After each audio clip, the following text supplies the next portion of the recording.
تتجه الحكومة نحو إعادة تفعيل ملف مراجعة قانون التقاعد الذي اعتبر تطبيق الشغل في الجزائر مجحف في حقوقهم، فيما جند عدد النظام نقابات العمالة والأحزاب السياسة في إضرابات وحركات احتجاج عرمت في هدف إسقاط قانون التقاعد الذي حمل في تطبيق مواد مجحفة في حق العمل، لا سيما ما تعلق بسن التقاعد.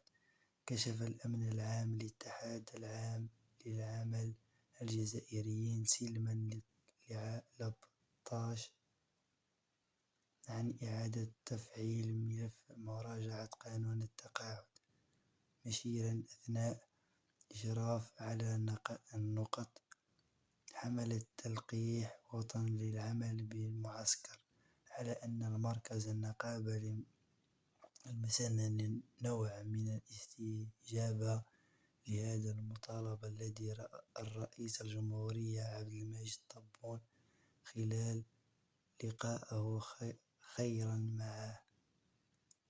وقال لبطاش إن الإعلان عن الحكومة جديدة وانتخاب المجلس الشعبي للوطني